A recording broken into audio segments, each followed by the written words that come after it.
Instagram पर growth. अक्सर लोगों को लगता है कि इसके लिए तो कोई बहुत खास टैलेंट या फिर महंगा सा सेटअप चाहिए होगा, मतलब कैमरा, लाइट्स, पूरा तामझाम। लेकिन सच तो ये है कि ये सबसे बड़ा मिथ है। असलियत में इसका जो फॉर्मूला है वो बहुत बहुत ही आसान है। जी हाँ, इंस्टाग्राम पर सफल होने के लिए ना तो कोई क्रिएटिव जीनियस होने की ज़रूरत है, ना ही कोई महंगा सेटअप चाहिए। और मज़े की बात तो यह है कि कोई सीक्रेट हैक भी नहीं है।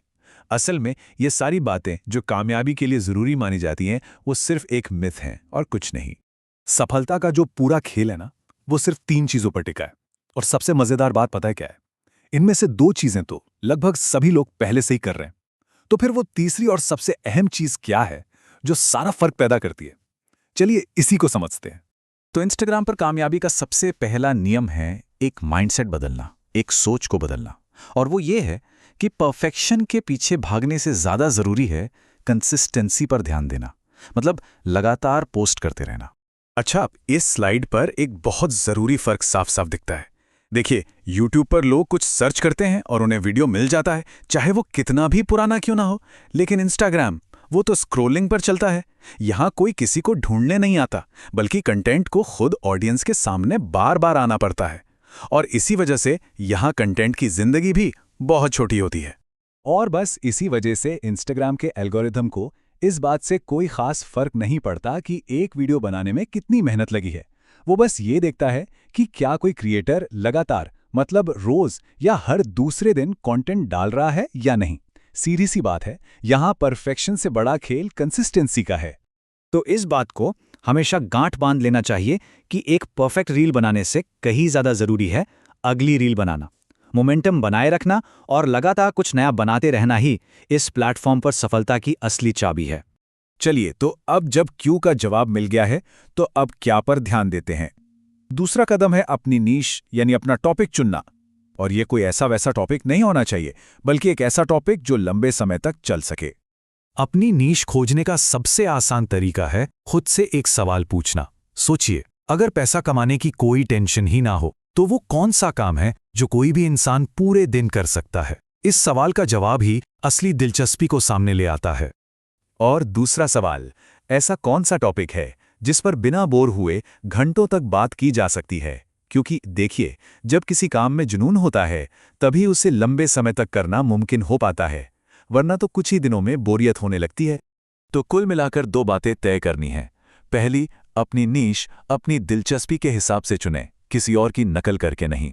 दूसरा, एक ऐसा फॉर्मेट चुनें जिसे आसानी से बिना थके बार बार बनाया जा सके।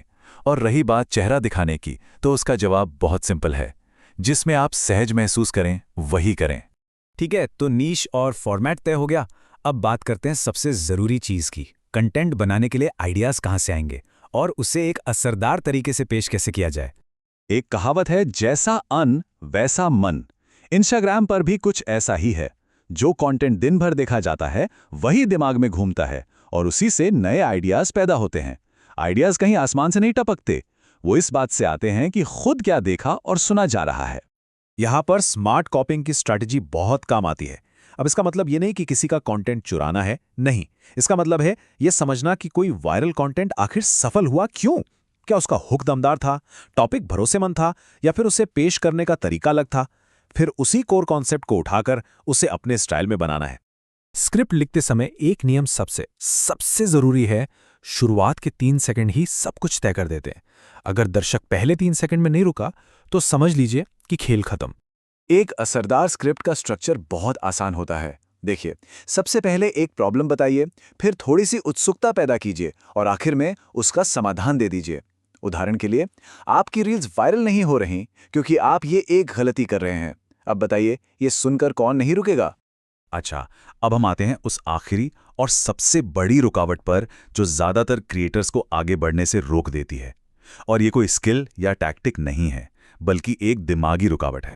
असल में समस्या जानकारी की कमी है ही नहीं, प्रॉब्लम है उसे लागू ना कर पाना, यानी एग्जीक्यूशन की। ज्यादातर लोगों को पता होता है कि क्या करना है, लेकिन वो किसी ना किसी वजह से कर नहीं पाते।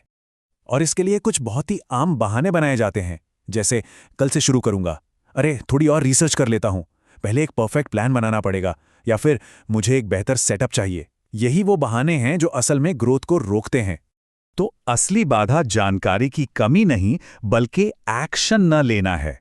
अब ये सब जानने के बाद सवाल ये उठता है कि अगला कदम क्या होगा, और इसका जवाब सिर्फ सुनने में नहीं है, करने में है।